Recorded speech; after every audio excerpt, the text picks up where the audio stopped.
Hola amigos de Radio Hoy, acá estamos en este nuevo capítulo, hoy día con un invitado que nos va a traer otra mirada a la salud de lo que hemos estado haciendo en los otros capítulos. Una mirada muy bonita que a mí me interesa también mucho. Rodrigo Larraín es profesor de la Universidad Central, él es sociólogo, pero le enseña procesos y sociología a los historiadores, a los médicos, a los psicólogos. Y justo antes de entrar, tocó un tema que yo me quedé alucinado que lo vamos a abordar, pero primero presentarlo, Rodrigo, bienvenido por estar acá con nosotros. Muchas gracias, Juan Francisco, por tu invitación. Eres muy gentil. Gracias a ti. Y espero que no tengas las expectativas tan altas de lo que yo te puedo colaborar. Yo creo que va a estar muy entretenido. Justo antes de empezar el programa, tocaste un tema que tú me decías que a los médicos les ha enseñado un ramo que es sociología de la salud. ¿Qué es la sociología de la salud? Es explicar los fenómenos de la salud y conexamente los fenómenos de la profesión médica y conexo, enfermería, obstetricia, terapia ocupacional, etcétera, desde el punto de vista de la sociología. Porque la sociología estudia la interacción social y obviamente la salud es un proceso que experimentamos individualmente, pero hay plagas, hay pestes, hay hambruna, entonces finalmente es un fenómeno colectivo. Y sobre todo en Chile las primeras miradas sociológicas fueron por el lado de la alimentación. Los estudios que se hicieron, por ejemplo, en contra del raquitismo, muchos de ellos estaban basados en aportes que habían hecho profesionales americanos, también franceses. Y las campañas, por ejemplo, para las vacunaciones, también participó gente vinculada de alguna manera indirecta a las ciencias sociales, los diseñadores, los afiches, cómo lavaban las mamaderas, cosa que significó en Chile una caída en la mortalidad infantil bastante grande. Y las campañas que se han hecho con posterioridad, que ahí se nota la mano de la psicología social y de la sociología, que tiene que ver con campañas más amistosas, por ejemplo, para el control de las mujeres de sus temas de salud, el cáncer sobre todo. Entonces hay una mirada que en Chile ha sido continua, más o menos desde los años inmediatamente posteriores a la Segunda Guerra Mundial. Lo cual no significa que no se haya mirado desde hoy día para atrás. Porque Chile tiene una gran historia de la salud que hay que agradecerle a Benjamín Vicuña Maquena, que tiene una gran historia de los hospitales en Chile y en paralelo, en ese mismo texto, tiene una historia de las enfermedades. O sea, nosotros sabemos datos, por ejemplo, cómo se contagió la gente de cólera en 1910. Entró a Valparaíso, entró por la calle San Pablo, recorrió en torno al Mapocho, siguió por lo que hoy día es Miraflores, se dio la vuelta por Alameda, subió hasta lo que hoy es la avenida 10 de Julio, después se pierde en la conexión 10 de Julio con Alameda, vuelve por el callejón que era la avenida Portales, el callejón de las Burras, y se va.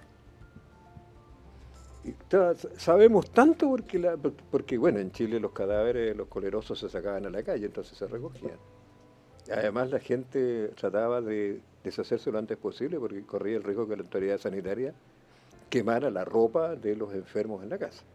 Entonces nosotros sabemos harto, hemos mirado harto la historia para atrás desde las expectativas actuales. Por ejemplo, varios autores, recuerdo un famoso sociólogo de la Chile, ya histórico, que estudió en un estudio de panel, o sea, el mismo estudio hecho varias veces, el alcoholismo en Chile, los efectos que tenía,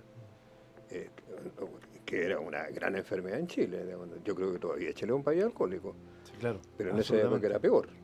A mí me tocó, yo viví en Argentina un tiempo, estoy casado con una argentina, y me pareció, uno está acostumbrado a las cosas como las de acá. Entonces uno el domingo hace un asado, abre una botella y se la toma con los amigos y le dice, pero no soy alcohólico, estamos tomando una botella de vino entre varios amigos. Y me pasó que en Argentina, el primero asado, yo decía, bueno, voy a abrir una botella de vino, y nadie tomaba vino. Los argentinos toman cerveza antes del asado un poco, y después gaseosa. Claro. Entonces yo parecía alcohólico, tuve que dejar el vino y dejar mis costumbres alcohólicas chilenas. Y cuando hay otros países pasa lo mismo, que me doy cuenta que la cultura alcohólica, había un dicho que no escuchaba de las abuelas, decía, desconfía el que no toma.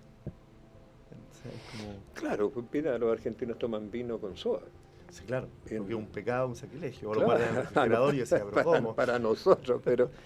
Entonces, bueno, estos son temas de salud sociales. Claro.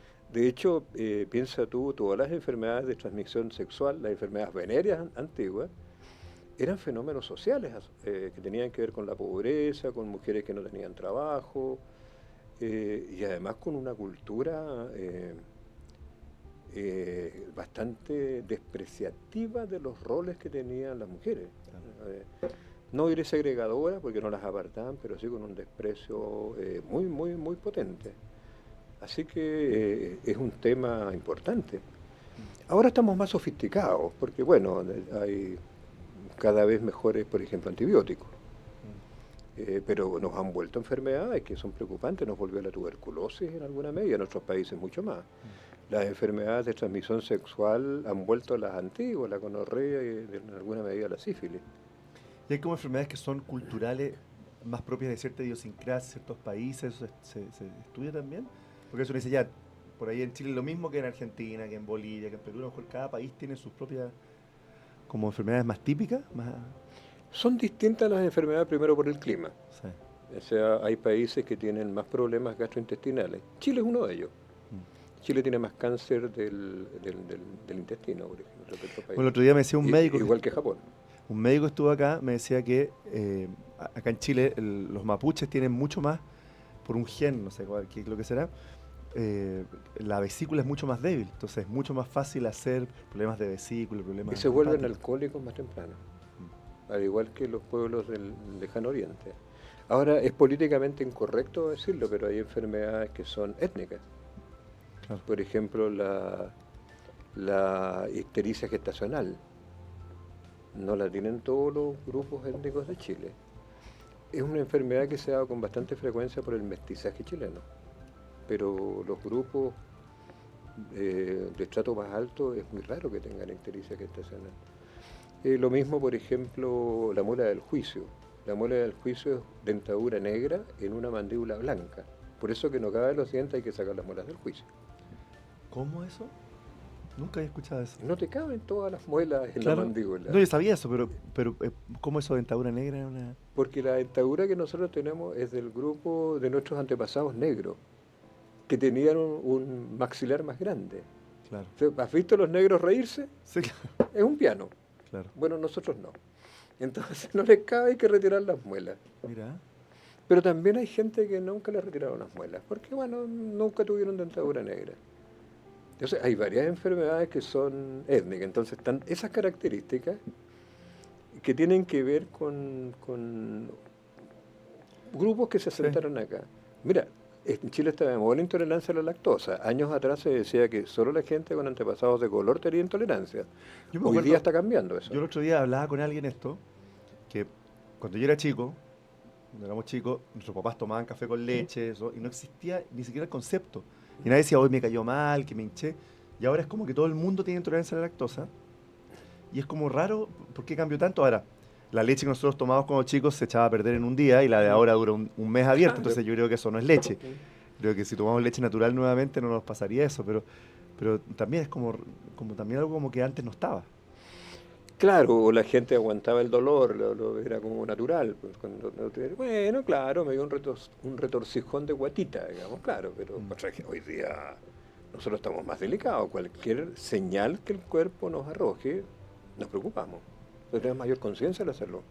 Hay un tema un poco hablando de esto, me lleva a un tema que yo lo estudié en un momento, traté de estudiarlo súper profundamente porque me interesa un poco por lo que yo hago, que en el fondo tiene que ver con la salida del Homo sapiens de África, ¿cierto? Hace, no sé, 10.000, 20.000 años Claro, atrás, claro. no sé exacto, pero que en el fondo en los asentamientos que primero se asientan en Oriente Medio, después hay un grupo que se va como al norte de la India, otro se va a Europa, y empieza, Llegan hasta China.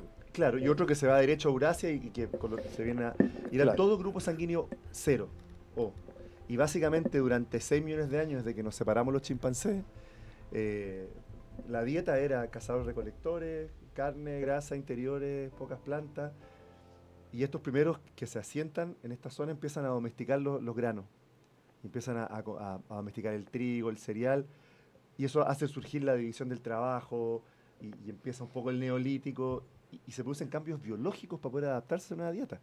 Y aparece el grupo sanguíneo, el A, en los europeos y el B en Asia, pero asociado a que en el fondo el cuerpo no estaba hecho para comer algo que no fuera la dieta original. A ver, la teoría de la evolución nos dice que el principal objetivo del ser humano es sobrevivir. Claro. Si yo no puedo sobrevivir como individuo, sobrevivo como grupo. Ahora, estamos hablando de épocas tremendamente duras para el ser humano. El nomadismo tiene que ver con ir recogiendo a la gente que va quedando sola. Cuando se han estudiado fratrías, por ejemplo, en los Alpes, un grupo humano de 6, 8 personas, ninguno es pariente. Por lo tanto, lo fueron recogiendo.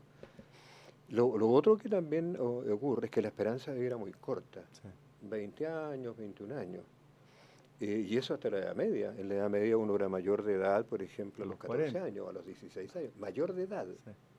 Y eso se sabe porque la gente se puede casar o puede ser llamada al servicio militar. En algunos casos incluso llega a los 12. Entonces, eso es porque ahí empezaba la vida adulta. Nadie esperaba a los 18, a los 21, a los 25. O sea, vivía muy poco. Recién tenemos nosotros en Chile en torno a los 80 de esperanza de vida. Ahora, recién. Claro, lo cual es altísimo. Bueno. No te quedes en el Neolítico. Llega hasta Ahora, 1900. Claro, en 1900 todavía el mundo vivía hambruna. Sí, claro. Hambruna, porque no se producía comida para todos. En los años 60, la India, Etiopía, Eritrea, vivían de los festivales rock. Bueno, la India hoy tiene una potencia, digamos, que pero que sigue teniendo hambre y sigue teniendo pobre. Claro. Vamos a escuchar una canción ahora, cortita, ¿cierto? ¿Cuál tenemos, Juanito? Help, The Spirit Carries On, de Dream Theater, rock progresivo. Vamos a escuchar esa canción. Hola, acá estamos de vuelta después de escuchar ese tema increíble de Dream Theater, que es una banda de rock progresivo. No la ponemos mucho porque es un poco más metálica otras canciones y por ahí no todo el mundo le gusta esa música, pero está muy bonita. Y seguimos con Rodrigo, estábamos muy entusiasmados hablando de esta mirada de la salud como algo sociológico, ¿cierto? Nosotros estamos acostumbrados a verlo como algo más puntual, más particular, del medicamento, de la terapia, de esto, de lo otro, pero esta mirada como que mira como en perspectiva, encuentro que está súper entretenida. Y tú me hablabas algo, como que hablamos al pasar, de esto de las friatrías. ¿Qué son las friatrías? La fratría es una hermandad nómade. ¿Ya? Anteriores a las tribus. Entonces, no son en rigor muy estructura social, son más bien agregados. Entonces, hay varias hipótesis que plantean que el ser humano en la prehistoria no pertenecía a una estructura, sino que se iba juntando con la gente que iba sobreviviendo. Se han encontrado varias fratrías, con seguridad 3, en los Alpes suizos. Entonces, por eso que tenemos algunos datos, por ejemplo, se ha podido ver qué comían, cómo se abrigaban, y se ha estimado la edad, o sea, no había nadie mayor de 20 años. La vida era muy dura. Y lo que te decía después, que recién en 1900 hay comida para toda la humanidad, pero no a todos les llega.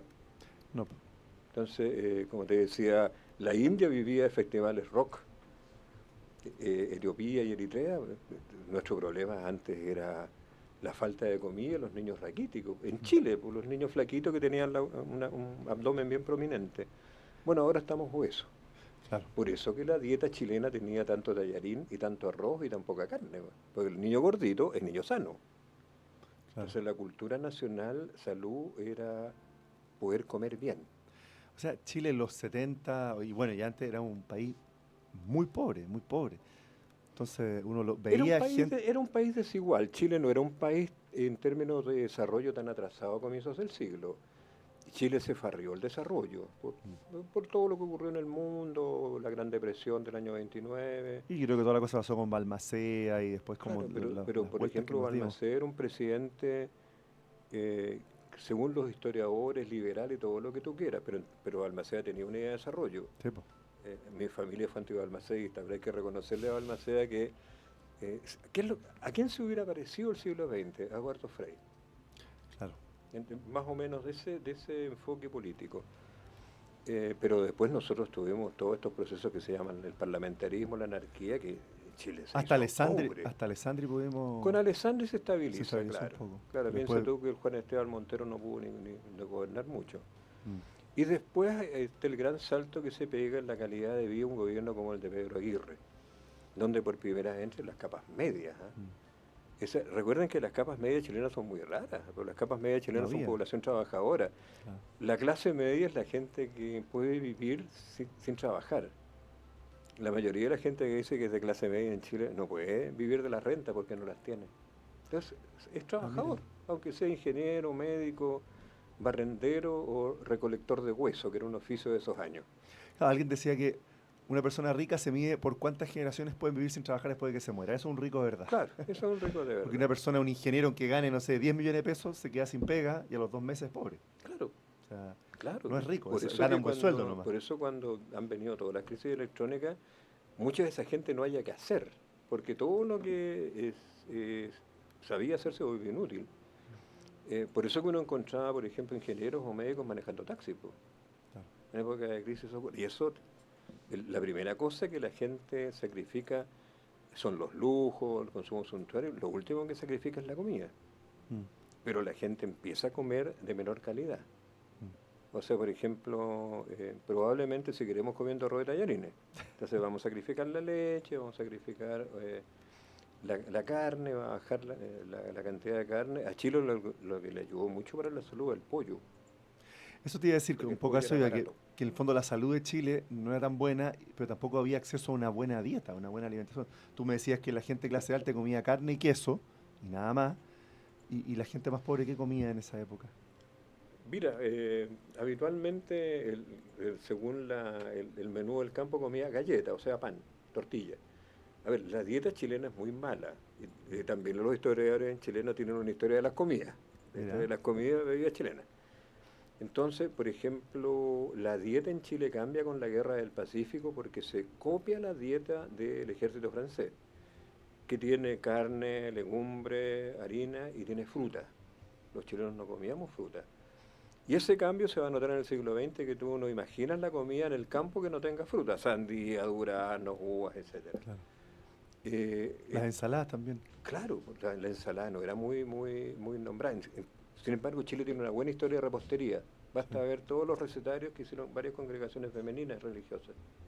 La repostería acá era puro hidrato de carbono, o sea, Y yo me acuerdo también, hablando, poniéndonos nostálgico, que hablaba un poco de romantizar el pasado. Cuando éramos chicos, la ensalada era un plato chiquitito que tu mamá te obligaba a comer, pero básicamente la comida era tallarines, arroz con, qué sé yo, pollo, o puré. o puré, o algún guiso. O sea, eran verduras cocidas. Era muy raro las verduras crudas, era como que te daban un platito chico de lechugas, pero te cargaba a ti. Claro, no había costumbre. Piensa tú lo que la gente no le gustaba el coliflor porque tenía mal olor, decía la gente, pero se comía cocido. En cambio, el brócoli entra por el estrato alto. Mm, Hay varias comidas que entran por el estrato alto. Los mariscos. De hecho, los mariscos en Chile los consumían los pescadores, pero preferían el pescado. En Chile se comía antiguamente pez de río. El pez del mar era caro, costaba que llegar a Santiago, por ejemplo. ¿Quiénes comían peces? Más bien la gente cerca de Constitución, cerca de Concepción. ¿Y hay como estudios que correlacionan esa dieta con la salud? Correlaciones en rigor no, Ya. pero tú puedes tomar datos secundarios, por ejemplo, hay buenos estudios sobre fichas médicas. En Chile siempre los servicios de salud registran bien la información. Entonces estudian fichas médicas de distintos pacientes. Los hospitales en Santiago tienen todas las fichas. ¿Ah? Cuando uno pasa por esas galerías que tiene el Hospital del Salvador, hay fichas que son más de una cuadra. Mira. Se conserva todo. Entonces ahí se ha podido hacer investigación secundaria. Y claro, ahí se ha venido comprobando lo que sabemos ahora. Que, por ejemplo, una dieta con productos del mar es más sana por las grasas. Piensa tú que en Chile algunas enfermedades eran clasistas, la gota, exceso de comida de carne, el infarto, por poco movimiento y porque se obstruían las arterias por comer demasiados productos grasos. Y Chile comía, por ejemplo, cuestiones que hoy día no se comen mucho porque no son tan sanas. Por ejemplo, el pato. Vamos a seguir hablando. Estamos demasiado entretenidos en la conversación. Ahí está Juanito haciéndonos así. Vamos a ir a una pequeña pausa comercial y continuamos hablando en esta entretenidísima conversación con Rodrigo. Hola amigos, acá estamos de vuelta en www.radiohoy.cl con Rodrigo Larraín, sociólogo, profesor de sociología. Estábamos muy entusiasmados hablando de muchas cosas. Y lo que yo te quería preguntar, Rodrigo, a los psicólogos, ¿qué mirada le das tú con la sociología a los psicólogos? ¿Qué ven ellos contigo? La psicología, igual que la psicología, es una ciencia social, por lo tanto, ambos estudiamos la conducta humana. Sí. Los psicólogos estudian la conducta individual. Y nosotros estudiamos la conducta que se llama de interacción social, o sea, todos los productos que hace la interacción social. Una banda de música, una banda de delincuentes, un idioma, una sociedad, una clase social, una familia, una profesión, etcétera. Todo eso es una elaboración hecha con interacción entre distintos factores. Otras ciencias sociales son la economía, son la ciencia política, la antropología, la historia de las ideas. Entonces, psicólogos y sociólogos compartimos alguna materia que se llama psicología social. Entonces hay fenómenos que son en el límite, por ejemplo, estudiar las actitudes. La actitud es un fenómeno que finalmente es mío, individual, pero que está hecho en cómo yo valoro lo que está fuera de mí. Por ejemplo, cómo yo valoro el prejuicio. Entonces yo sé algo, siento algo y actúo. Entonces la actitud es una especie de preconducta. Y hay otros temas, por ejemplo, la atribución de causalidad también es un tema psicosocial. Sí. Incluso algunos temas que están en el límite de ciertas enfermedades, por ejemplo, supongo tú los celos, que para algunos son una psicosis. Pero el celo es un fenómeno social, no un fenómeno que se me ocurre, soy celoso porque sí.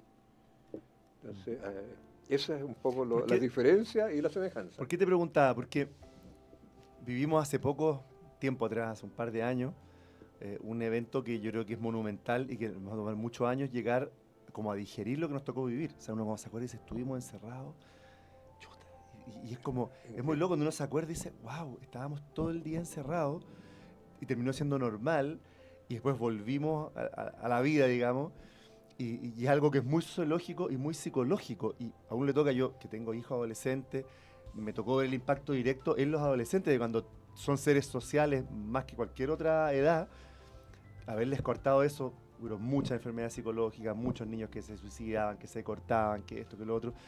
Pero los adultos también, yo creo que nos pegó mucho y estamos como remándola, pero en algún momento nos va a pegar el guaracazo también. O sea, ¿qué es lo que has visto tú? ¿Qué es lo que han visto desde la sociología, la psicología con la pandemia y todo lo que pasó? Mira, lo primero que uno veía, yo recuerdo todas las cuñas que di por plataforma eran ¿por qué hay tanto conflicto conyugal?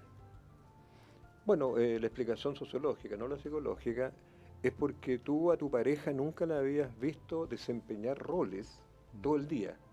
Las parejas en Chile viven en la noche y los fines de semana. Claro. Pero la vida laboral no es la vida del esposo o de la esposa.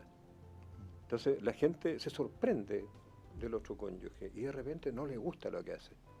Pero tampoco puede desarrollarlo mucho, metabolizarlo mucho, porque ¿cómo le digo yo a mi pareja si es psicóloga? Oye, ¿y por qué eres psicóloga así? ¿Con qué ropa? Es una audacia. Lo mismo al revés. Claro. Entonces hay una susceptibilidad muy grande que finalmente hace que se produzca la ruptura. Porque además es un contexto de mucha tensión y muy inesperado. O sea, no hay mucha respuesta, no tenemos ninguna respuesta de antemano. O sea, el miedo era terrible. Yo recuerdo a la primera gente que tomaba unas medidas. Hay un canal de televisión que un médico dijo, no es necesario limpiarse tanto los pies al entrar a la casa, porque ninguno de ustedes es médico que está atendiendo pacientes. Nunca más lo entrevistaron. Claro. Eso significa que en ese canal, la edición de prensa, sintió que este médico era peligroso, nos podíamos enfermar. O sea, entonces es un miedo que también que es brutal. Y la cantidad de censura que hubo a cualquier visión un poquito más disidente de cómo ver la pandemia, cómo manejarla. Ahora, es cierto, hay que manejar grandes multitudes, entonces a veces las disidencias también pueden desordenar un poco el cómo hacerlo. No, claro, por eso pero hubo mucha censura. Por eso que las medidas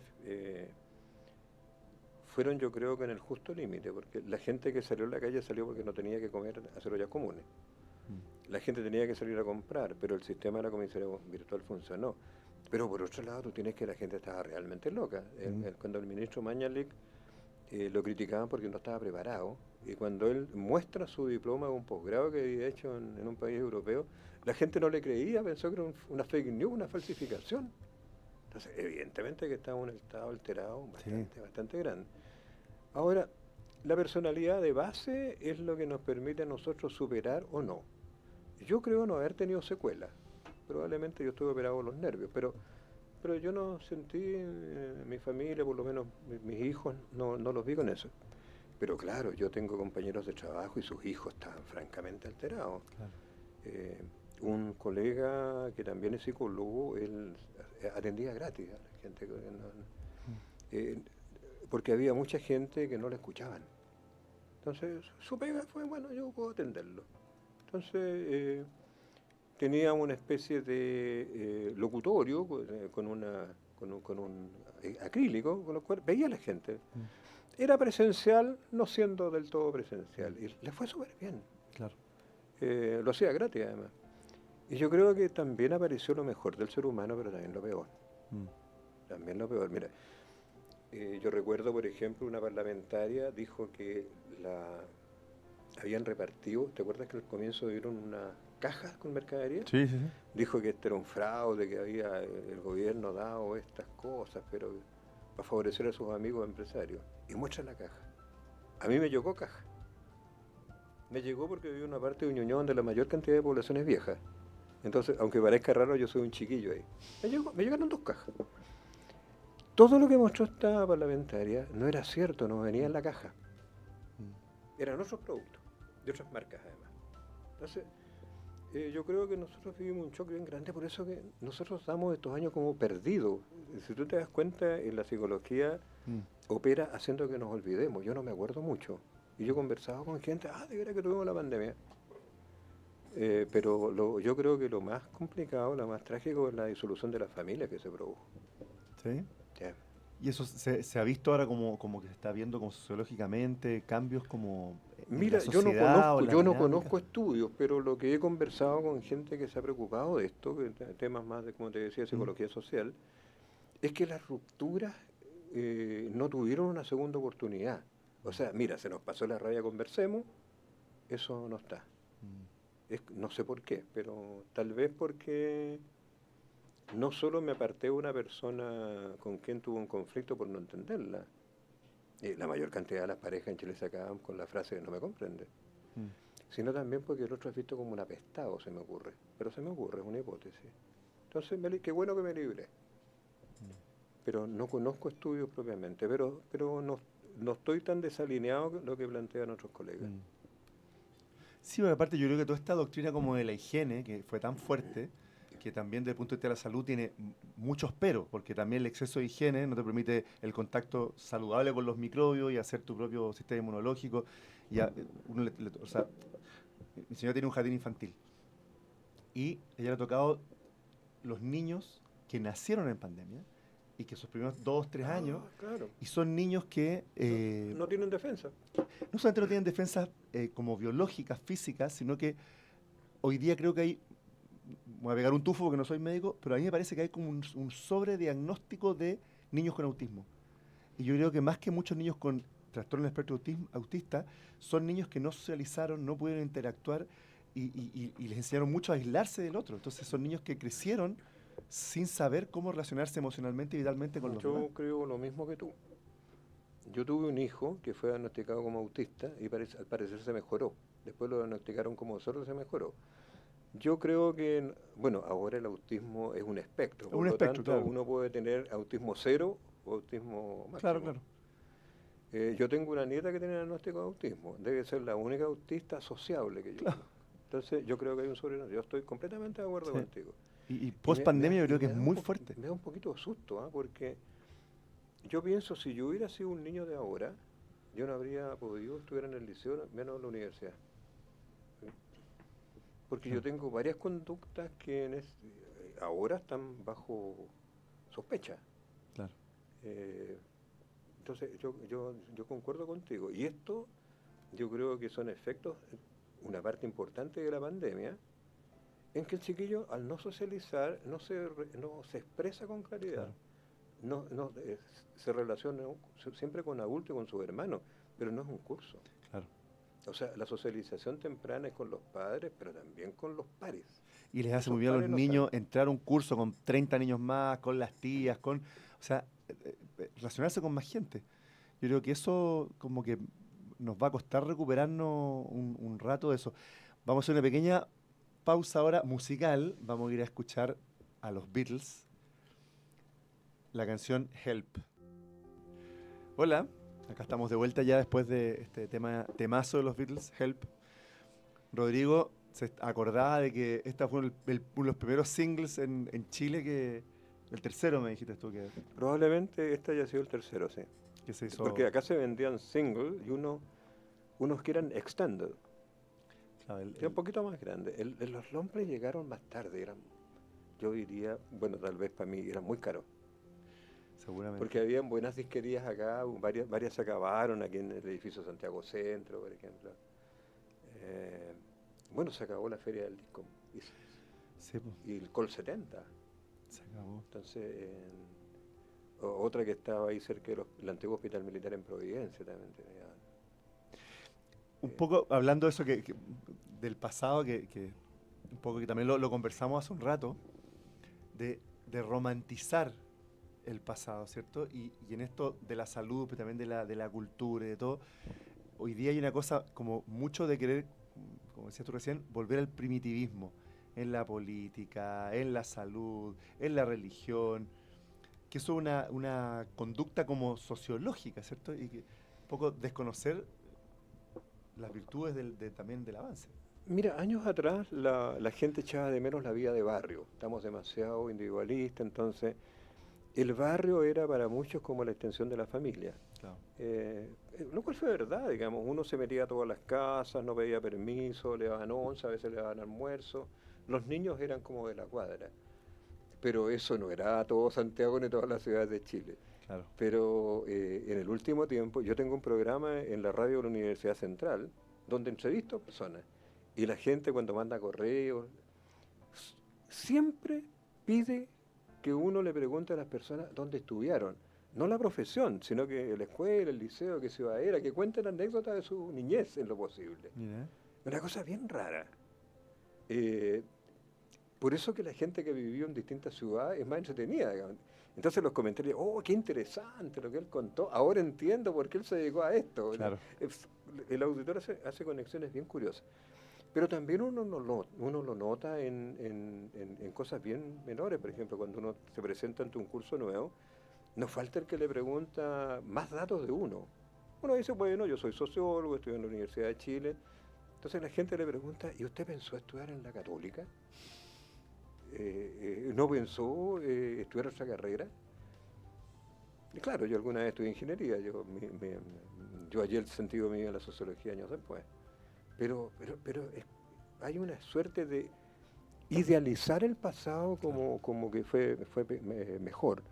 La vida de barrio, la política antigua, sí, pero hay gente decente, no como ahora. Por eso en esa época igual se agarraban también. En religión hay que volver a la iglesia primitiva. Esa sí que era la iglesia, no de ahora. Bueno, nunca hubo una iglesia primitiva, hubo varias, pero no. Claro. Entonces, el comentario que me hizo un taxista luego del incidente con el director general de investigaciones, eso pasa por darle cargos altos a gente de medio pelo. O sea, la media perso que tenía el taxista. ¿Eh? Claro. Entonces, hay aquí yo también creo que ha vuelto una suerte de clasismo. Chile fue un país clasista, no racista, pero que hoy día está mezclado con los extranjeros. Entonces el clasismo suele afianzarse. Bueno, yo soy constructor de profesión. ¿Ya? Y trabajé muchos años en construcción con los obreros y yo trabajaba codo a codo con ellos todo el tiempo. Yo estaba a cargo de horas, pero estaba a veces 13 horas con ellos, más que en tu casa, qué sé yo. Y una de las cosas que me llamó mucho la atención cuando yo empecé a trabajar en construcción era lo clasistas que eran. Ellos mismos eran muy clasistas. Y tenían con el tema del color, con de dónde venía, entre ellos mismos se clasificaban, a un jefe lo respetaban distinto. A mí me llamaba la atención, decía, si el jefe que tenían, como que fuera ingeniero, era como que venía de un barrio más, lo respetaban un poco menos. Eran cosas como muy pintorescas y decía que raro. O sea, ¿por qué está esta cuestión si no debería ser tema? El clasismo en Chile es solapado. Lo que tú comentas es porque era explícito en algunos casos y no debe haber sido siempre. A todo el mundo en lo formal le habían dicho usted, cualquiera sea el origen del Claro, constructor o del arquitecto. Porque además el mundo de la construcción, que fue predominante en su momento de los arquitectos, la arquitectura es una carrera elítica hasta el día de hoy. Los arquitectos sí. tienen un pelo eh, notable, ¿ah? Son artistas Claro, que diseñan. después, por ejemplo, aparece la construcción civil, pero ahora tenemos ingenieros constructores, que es una especie de cuestión híbrida. Porque los ingenieros además tienen esta cosa como artística, de lo cual los hace Claro. especiales, ¿ya? Entonces, claro, en Chile tenemos un clasismo solapado que se expresa más que en la clase, en el estatus social, en el prestigio que tienen ciertos roles y ciertas personas. Claro, Y eso es brutal. claro, Y uno se da cuenta en gente que uno no lo esperaba. claro. Mira la importancia que tiene en Chile la hacienda tradicional. O sea, yo soy de los que creo que en Chile la gran novela es una sola, la historia de la hacienda tradicional. Mira, Luis Orregoluco, Casa Grande, La Casa de los Espíritus de Isabel Allende, El último de los Alandes de Carlos Rosas Larraín, Gran Señor y Rajadiablos de Eduardo Barrios, José Donoso. mm, eh, sí, es nuestra novela, sí, es con verdad. variaciones, pero es nuestra novela. Y eso muestra la nostalgia del mundo rural, de un clasismo atemperado. Mm, Porque los hijos del patrón iban a la misma escuela que los hijos de los inquilinos, se separaban después. claro, El patrón era compadre de sus inquilinos, absolutamente. y les regalaba cosas, y Sí. se sabía los nombres. Bueno, casi todos los hijos de los inquilinos se llamaban Y en como la él. construcción es muy parecido a cómo era también eso. Y Claro, también, y en claro, el ejército también lo ve entre el oficial, el suboficial, claro. en los carabineros también. Está esa cosa que a lo mejor es heredado del campo como era acá. Yo creo que nuestra cultura, que se echa de menos, es cultura rural. Mm, O sea, yo echo de menos el barrio hace 30, 40, 50 años atrás porque todavía era campestre. Mis amigos de Ñuñoa todavía se pasean por la Plaza Los Guindos, la Plaza Egaña, y van a comprar helados en barquillo, una serie de cosas. Bueno, eso es una época todavía semirural. mm, Incluso nuestro centro de Santiago es muy pequeñito. mm. O sea, el barrio cívico está al otro lado de la Alameda, y el Chile histórico va desde, con buena voluntad, desde la carretera norte-sur hasta el San Cristóbal, y desde Alameda hasta Santo Domingo. Mm. Y el resto está más cerca del río, más cerca de La Vega, etc. Y el Chile de gente de mejor situación se fue para el oriente tardíamente. Sí, po. El barrio alto en la colonia estaba en Independencia, las primeras 6 cuadras. Sí, po. Por eso que tenemos esta iglesia de la Estampa, la O sea, sexta uno parroquia ve, más antigua de Chile. claro, y uno ve las casas y claro, están Claro, perdidas, pero uno las ve y son casas súper. claro. Esto por donde caminaba Nerúa, en el Maruri. Claro. Entonces, pero nosotros estamos bien vueltos hacia el pasado, tal vez porque el presente es muy amenazante, es muy inestable, es peligroso. En cambio, refugiarse en el recuerdo menos peligroso, más amable. Ahora, los que vivían en el pasado también se refugiaban en el recuerdo del pasado también. Mira, yo sé un dato bien curioso. En uno de los escritos en Sumeria, uno de los más antiguos, dice, esta juventud no tiene remedio. Claro. Eso del pasado Es un también. poco lo que, volviendo al señor del taxi que te dice, bueno, pasa esto por poner gente Claro, de o medio sea, pelo. el tipo con un clasismo súper respectivo. Claro. Un amigo mío que se llama Sergio Muñoz hizo una columna en contra de Sergio Muñoz, le pedí. La mayor cantidad de la gente se reía mucho que se llamaran igual. Mira el detalle, no era el contenido de la columna. Claro. Entonces, yo creo que sí, Chile es así. Y yo creo que a medida que se inestabiliza, la gente se vuelve menos sociable y se refugia en la familia. Sí. la Edad Media fue la Edad Media porque la gente andaba muerta de miedo, tenía miedo a la condenación eterna, al señor feudal del lado, a que vinieran los normandos, a que vinieran los vikingos, etc. O sea, el miedo era el sentimiento predominante. Entonces, la familia era lo más importante. Por eso que la familia te permite hacer pactos, alianzas, etc. Los romanos no le creían mucho a la familia carnal. Nerón, el emperador, era un hijo adoptivo. El hijo sanguíneo de sus padres fue británico, que no llegó al trono. En cambio, en la América predominó la biología. Entonces también nosotros hoy día nos hemos puesto medio biológico. Por eso que Humberto Eco llama a esta época la Nueva Edad Media.